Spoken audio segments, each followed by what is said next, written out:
লোহার বেঞ্চিতে পা ছড়িয়ে বসে অলস কৌতুকে ধীরাপদ যেন এক হৃদয়শূন্য কালের কাণ্ড দেখছিল। একের পরে এক সমান করে ছাটা মেহেদির বেড়ায় ঘেরা এই ছোট্ট অবসর বিনোদনের জায়গাটুকুতে কাল তার পসরা খুলে বসেছে। কেউ দেখছে না, কিন্তু দেখলে দেখার মতোই।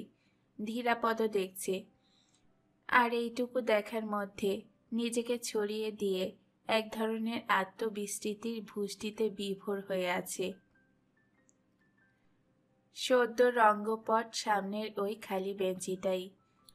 এক ভদ্রলোক এসে বসেছে, পরনে দামি স্যুট, পায়ে চকচকে জুতো, আর হাতে ঘাসরাঙা সিগারেটের টিন সত্ত্বেও এক নজরে বাঙালি বলে চেনা যায়। চঞ্চল প্রতীক্ষা, কোটের হাতা যেন ঘন ঘন হাতঘড়ি দেখছে। এক পায়ের ওপর অন্য পা তুলে নাচাচ্ছে মুহুমুহু। বিরক্তিতে আধ খাওয়া সিগারেট মেহেদির বেড়ার ওপর ছুঁড়ে ফেলে একটু বাদেই আবার টিন খুলেছে। প্রতীক্ষা যার সার্থক আবির্ভাবে, তাকে দেখে ধীরাপদ প্রায় হতভম্ব। ঢ্যাঙ্গা আধবয়সী একটা লোক, পরনে চেক লুঙ্গি, গায়ের ওপর সাদা ডোরাকাটা আধময়লা পাতলা জামা, খোঁচা খোঁচা দাড়ি ভরা মুখে পানের কষের ছোপ, সব মিলিয়ে অশুভ মূর্তি একটি। কিন্তু তাকে দেখা মাত্র সাগ্রহে উঠে দাঁড়িয়ে সদর অভ্যর্থনা জানালো স্যুট পরা ভদ্রলোক। তারপর দুজনেই ঘেঁষাঘেঁষি হয়ে বসল বেঞ্চিতে। ফিস ফিস কথাবার্তা, হাত মুখ নেড়ে ভদ্রলোকই কথা কইছে বেশি, অপরজন অপেক্ষাকৃত নির্বিকার।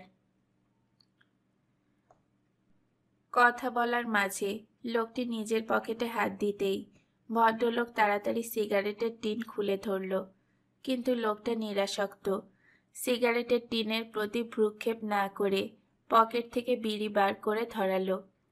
তারপর পরিতৃপ্তি সহকারে গোটা 2-3 টান দিয়ে কি যেন বলল।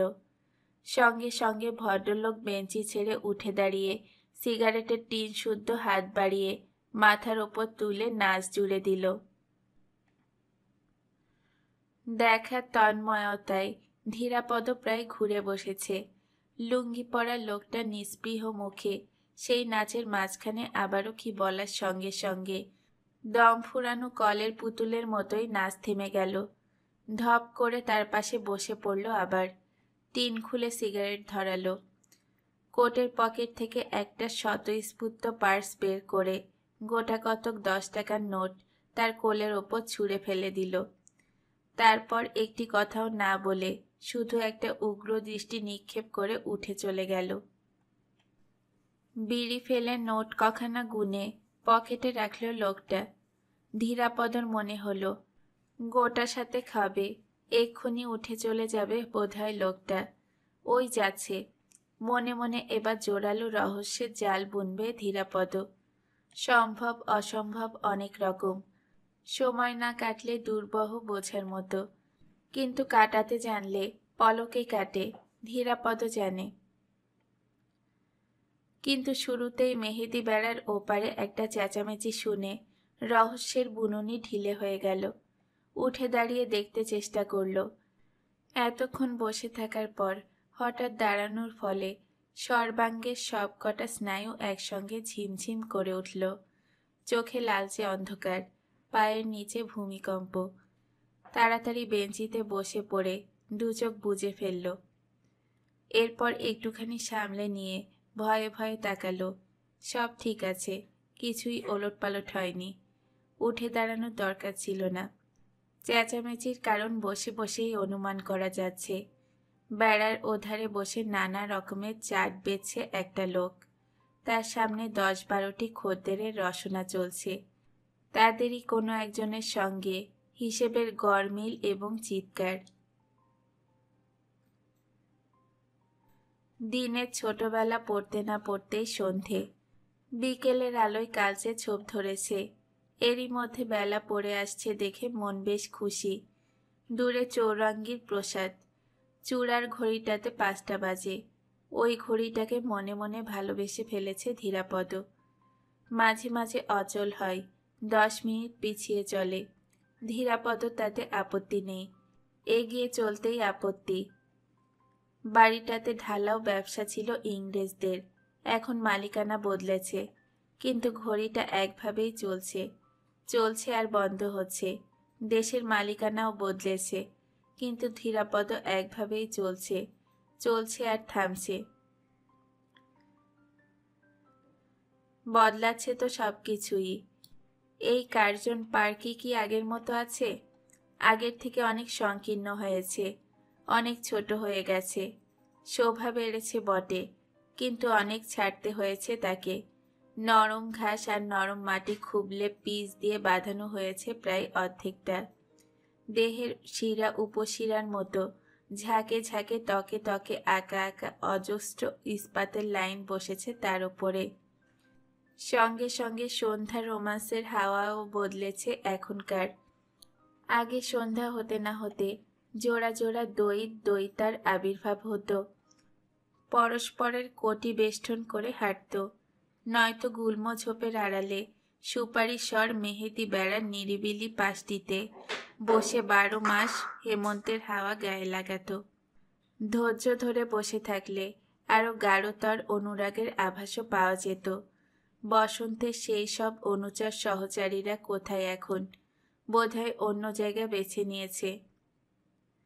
ভাবনাটা এবারে একঘেয়ে লাগছিল ধীরাপদর। পাকস্থলীর অস্বস্তিকর যাতনাটা চড়িয়ে উঠতে চাইছে আবার। হাঁটুতে চাপ রেখে আরেকটু ঝুঁকে বসল। দেখতে দেখতে অফিস ফেরত জনতার ভিড়ে সমস্ত এলাকা ছেয়ে গেল। সার বেঁধে চলেছে বাঙালি অবাঙালি শ্বেতাঙ্গিনী শ্যামাঙ্গিনী। মুখের দিকে ভালো করে তাকালে গৃহ প্রত্যাবর্তনের তাগিদটুকু অনুভব করা যায়। সমস্ত দিনের খাটুনির পরে এই অধিকারটুকু অর্জন করেছে তারা। এটুকু মূল্যবান। নিস্পৃহ চোখে ধীরাপদ খানিকক্ষণ ধরে এই জনতার মিছিল দেখল চেয়ে চেয়ে। কেউ ব্যস্ত সমস্ত, কারো গতি মন্থর। অফিসের চাপে শুধু এই ফিরিঙ্গি মেয়েগুলোই প্রাণ চাঞ্চল্য স্থিমিত হয়নি বলে মনে হলো। কলহাস্যে নেচে কুদে চলেছে তারা। মাঝে মাঝে বিভিন্ন বাঙালি মেয়ে চলছে একটি দুটি, তাদের চলন বিপরীত। এরই মধ্যে এক একজন মোটামুটি রকমের সুশ্রী নারী অঙ্গে বহু জোড়ার চোখের নীরব বিচরণ লক্ষ্য করছে। সামনের ওই ফর্সা মতো বিবাহিতা মেয়েটিকে এক চাপ জনতা যেন চোখে চোখে আগলে নিয়ে চলেছে। ধীরাপদ হাসছে। প্রাকৃতিক চাহিদার কোনোটা না মিটলে চলে? কোন জ্বালাটা কম? দিনের আলো ডুবল। চৌরঙ্গীর প্রাসাদ চূড়ায় ঘড়িটাও স্পষ্ট দেখা যাচ্ছে না আর। কিছুক্ষণের মধ্যেই আলোর মেলায় চৌরঙ্গী হেসে উঠবে। একটা দুটো করে আলো জ্বলতে শুরু করেছে। নিয়ন লাইটের বিজ্ঞাপন তরঙ্গ শুরু হয়ে গেছে। এখনো জমজমিয়ে ওঠেনি তেমন। বেঞ্চির একধারে সরে এলো ধীরাপদ। গুটি তিনে খাল ফ্যাশনের ছোকরা বাকি জায়গাটুকু দখল করেছে। ধীরাপদ উঠে যেত, কিন্তু তাদের রসালো আলোচনা কানে যেতেই কান পাতল। আবছা অন্ধকারে মুখ দেখা যাচ্ছে না। বিদেশি ছবির স্তুতির উচ্ছ্বাসে কান ভরে যাচ্ছে। একজনের এই 2 বার দেখা হলো ছবিটা, একজনের 3 বার, একজনের 5 বার। বারবার দেখেও পুরনো হচ্ছে না। কি নাম বলছে ওরা ছবিটার? সাগ্রহে ঘুরেই বসল Dhirapada. Bitter rice. Bitter rice, এরকমও হয় নাকি কোনো ছবির নাম? ছবি নাই দেখুক, নাম পছন্দ হয়েছে ধীরাপদরও। অদ্ভুত নাম, বিটার রাইস। বাংলায় কি হবে? তেতো চাল, কটু চাল? দূর, বাংলা হয় না। বাংলা করলে স্নায়ুর ওপর শব্দ দুটো তেমন ঝনঝনিয়ে ওঠে না। বিটার রাইস, খাসা নাম। একবার দেখলে হতো ছবিখানা। পারলে দেখবে। কি বলে ওরা? ওহরি, শেষ পর্যন্ত আত্মহত্যা করলো বুঝি ছবির নায়িকা? ছবির নায়িকাই হবে বোধহয়। আরো খুশি হলো ধীরাপদ। ওদের খেদ শুনে হাসি পায়। বিটার রাইসের নায়িকা আত্মহত্যা করবে না তো কি? ছবিখানা দেখার আগ্রহ বাড়ল দ্বিগুণ। কিন্তু কোন দেশের ছবি? কারা জেনেছে বিটার রাইসের মর্ম? ছবির প্রসঙ্গ থেকে নায়িকার আটসাট বেশ উপচে পড়া যৌবন আর অঙ্গ সৌষ্ঠবের দিকে ঘুরে গেল ওদের আলোচনা। এবারে 2-3 বার আর 5 বার করে দেখার তাৎপর্য বোঝা গেল। বিটার রাইসের নায়িকা মরেছে, কাহিনীর নায়িকা মরেছে, ছবির নায়িকা মরেনি। দর্শকের অতনু মনে উর্বশীর পরমায়ু সেই নায়িকার। হাই গো সাগর পাড়ের নায়িকা, তোমার ছায়া এমন, তুমি কেমন? ধীরাপদ আস্তে আস্তে উঠে দাঁড়ালো। আবার না স্নায়ুগুলো ঝিমঝিম করে ওঠে, মাথাটা ঘুরছে একটু, শরীরটাও গুলিয়ে উঠছে কেমন। কিন্তু ও কিছু নয়, 2 পা হাঁটলেই সেরে যাবে। হালকা লাগছে অনেক, দেহ সম্বন্ধে সচেতন হলেই যত বিড়ম্বনা। ওইটুকু খাঁচার মধ্যে মনটাকে আবদ্ধ করে রাখতে চাইলেই যত গোল। এত বড় দুনিয়ায় দেখার আছে কত, সেই দেখার সমারোহে নিজেকে ছেড়ে দাও, ছাড়িয়ে দাও, মিশিয়ে দাও। শুধু নিজের সঙ্গে বুঝতে চেষ্টা করো না, তাহলেই সব বিড়ম্বনার অবসান, সব মুশকিল আসান। 15 থেকে 35 পর্যন্ত বলতে গেলে এই দেখার আর্টটাই রপ্ত করেছে ধীরাপদ। রপ্ত করে জিতেছে, যেমন আজকের দিনটাও জিতল। জেতার আনন্দে বড় বড় পা ফেলে ট্রাম ডিপো আর রাস্তা পার হয়ে চৌরঙ্গীর ফুটপাতে এসে দাঁড়ালো সে। আর সেই আনন্দেই আজকের মতো ছেলে পড়ানোর কর্তব্যটাও অনায়াসে বাতিল করে দিতে পারল। ও কর্তব্যটার প্রতি বিবেকের তাড়না নেই একটুও। নিক্তি মেপে ছাত্রের জন্য বিদ্যা কেনেন তার অভিভাবক, মাসে 30 টাকার বিদ্যে। প্রতিদিনের কামাই পিছু 1 টাকা কাটেন, এর বাইরে আর কোনো কৈফিয়ত নেই। মধ্যরাতের চৌরঙ্গি, দিনের পর দিন বছরের পর বছর দেখছে ধীরাপদ। তবু মনে হয় রোজই নতুন। তবে একদিন নাকি চৌরঙ্গিতে বাঘ ডাকত, ধীরাপদর হাসি পায়। আফ্রিকার সিংহের রাজত্ব ছিল শুনলেও হয়তো দূরের বংশধরেরা হাসবে একদিন। এ আলোয় কি মদের উপকরণ আছে? এখান দিয়ে হাঁটতে হালকা লাগে, নেশা লাগে। ধীরাপদ পায়ে পায়ে এগিয়ে চলে আর লোকজনের আনাগোনা দেখে। এখানকার আলো যেন এমনি আলোয় প্রতিবিম্বিত মহিমা। নারী পুরুষেরা আসছে যাচ্ছে, হাতে হাত কাঁধে কাঁধ। পুরুষের বেশ বাস্যে তারতম্য নেই খুব, তকতকে ফিটফাট। কিন্তু নারী এখনো বিচিত্র রূপিণী। তাদের বাসের ওপরে অন্তর্বাসের কারুকার্যটুকু পর্যন্ত স্পষ্ট। 4 আঙ্গুল করে কোমর দেখা যায় প্রায় সকল আধুনিকারই। উপকরণের মহিমায় মাঝবয়সী রমণীরও যৌবন উদ্যত। রংবাহার রূপের মেলা। রাতের চৌরঙ্গি অতিশয্যের পরাভব জানে না। ধীরাপদ দাঁড়িয়ে পড়ল হঠাৎ। বাস স্টপে সেই মেয়েটা আজও দাঁড়িয়ে। বায়ে লিউসে স্ট্রিট, সামনে রাস্তা, রাস্তার ওধারে বাস স্টপ। সেইখানে মেয়েটা দাঁড়িয়ে, যেমন ছিল সেদিন। একের পর এক বাস আসছিল, থামছিল, চলে যাচ্ছিল, কিন্তু কোনো বাসেই ওঠার তাড়া নেই মেয়েটার। নিরাসক্ত মুখে যাত্রীদের ওঠানামা দেখছিল, পথচারীর আনাগোনা দেখছিল। ধীরাপদর প্রথম মনে হয়েছিল কারো প্রতীক্ষায় দাঁড়িয়ে আছে।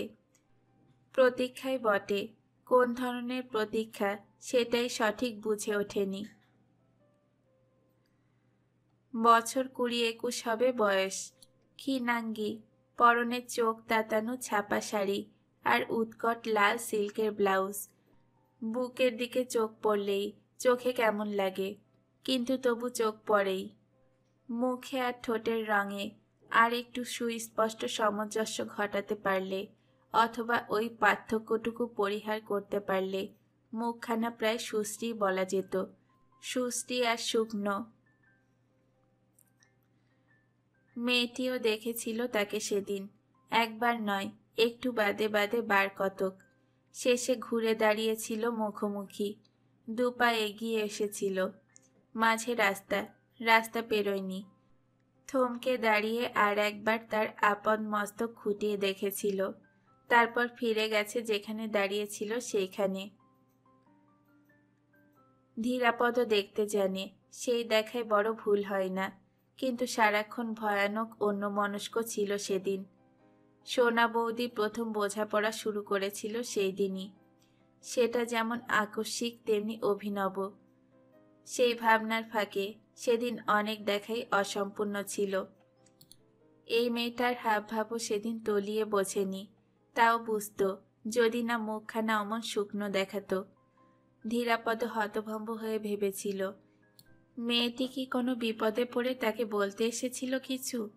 তাহলে এসেও ওভাবে ফিরে গেল কেন?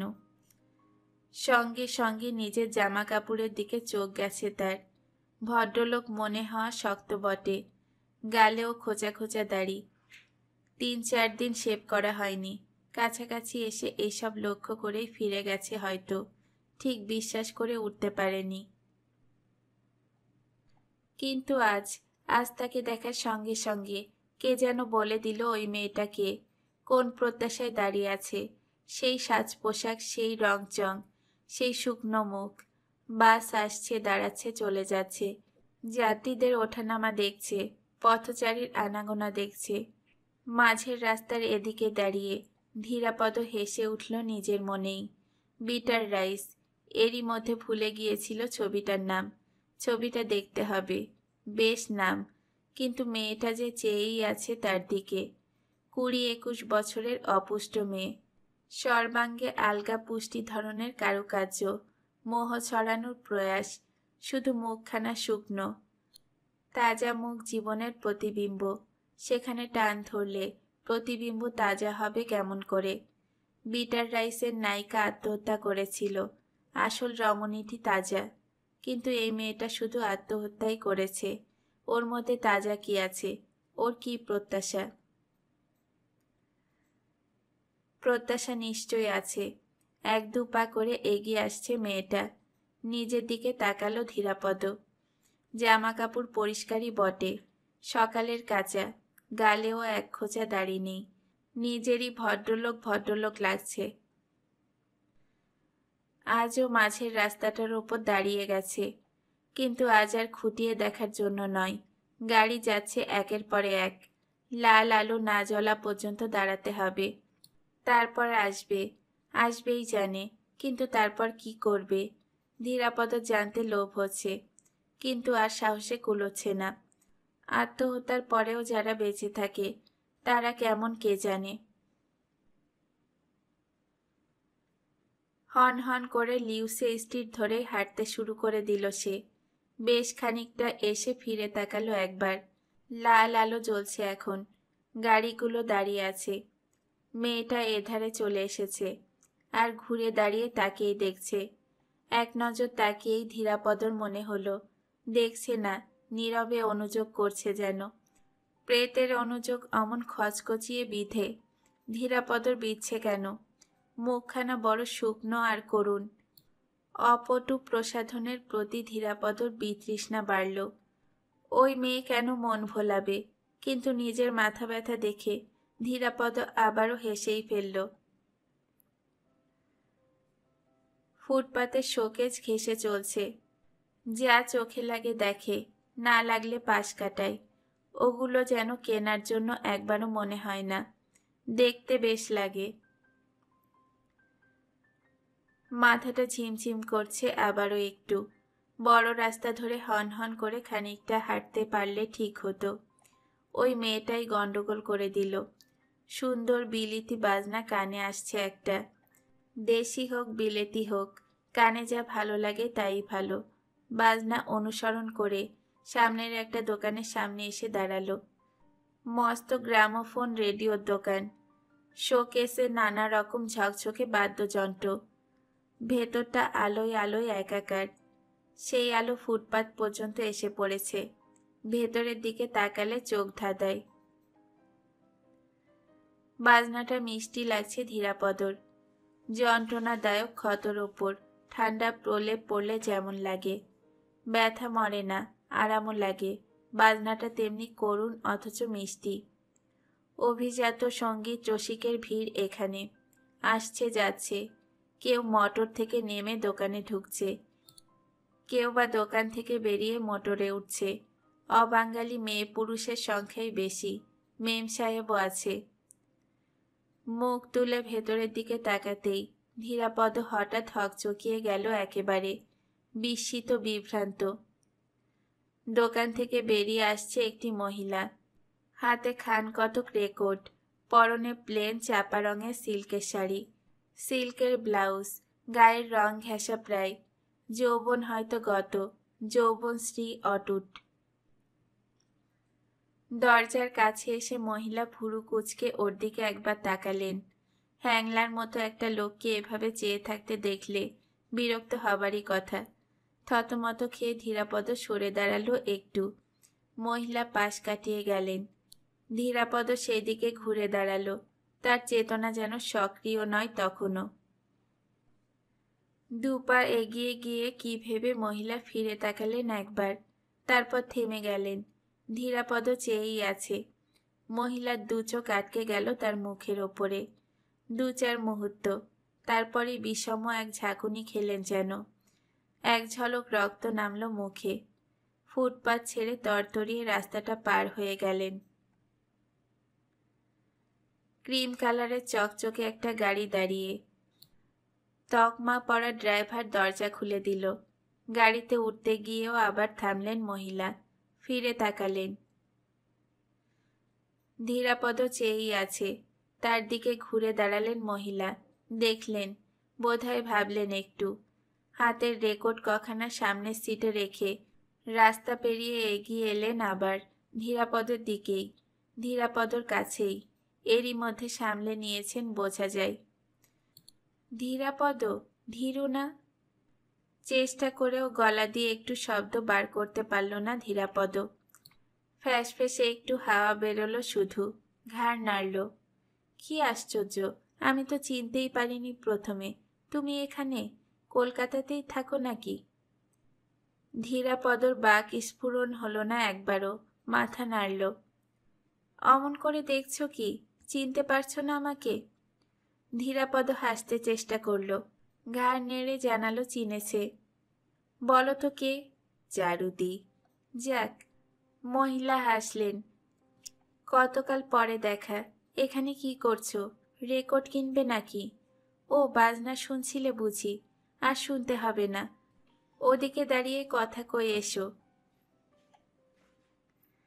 ওদিকে অর্থাৎ মোটরের দিকে। চারুদি আগে আগে রাস্তা পার হলেন, ধীরাপদ পেছনে। এমন যোগাযোগের জন্য প্রস্তুত ছিল না। এমন যোগাযোগ ঘটবে বলেই বোধহয় দেখার এত সমারোহ আজ। কিন্তু কালের কাসুর এর মধ্যে আবার কোনো অধ্যায়। ধীরাপদ খুশি হবে কিনা তাও বুঝতে পারছে না। কিন্তু চারুদিকে ভালো লাগছে। আগের থেকে অনেক মোটা হয়েছে চারুদি, তবু ভালোই লাগছে। মোটর ঘেঁষে দাঁড়িয়ে একগাল হেসে চারুদি বললেন, তারপর বলো, আমাকে তো চিনতেই পারোনি তুমি। ভাগ্যিস আমি এসে জিজ্ঞাসা করলাম। জিজ্ঞাসা করার আগে তার চকিত বিড়ম্বনাটুকু ভোলেনি ধীরাপদ। বলল, আমি ঠিকই চিনেছিলাম তুমি পালাচ্ছিলে। তা কি করব? অপ্রস্তুত হয়েও সামলে নিলেন। ভাবলাম কে না কে, এতকাল বাদে তোমাকে দেখব কে ভেবেছে। তার উপরে চেহারাখানা যা করেছ, চেনে কার সাধ্য। চোখ দেখে চিনেছি, আর কপালের ওই কাটা দাগ দেখে।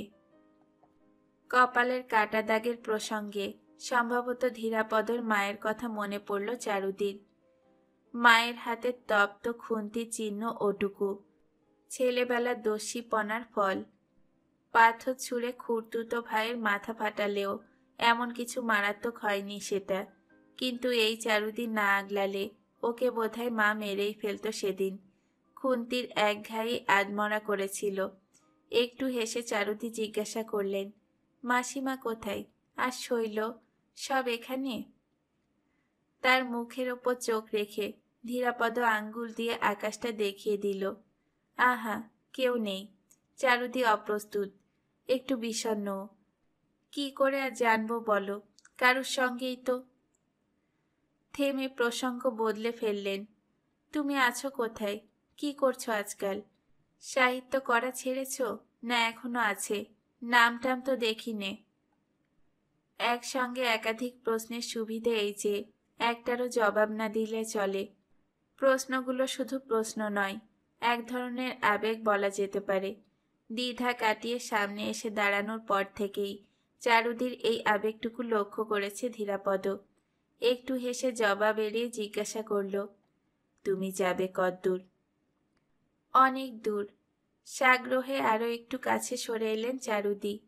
তুমি যাবে আমার সঙ্গে? চলো না, গাড়িতে গেলে কত আর দূর। চলো, আজ তোমাকে সহজে ছাড়ছি না।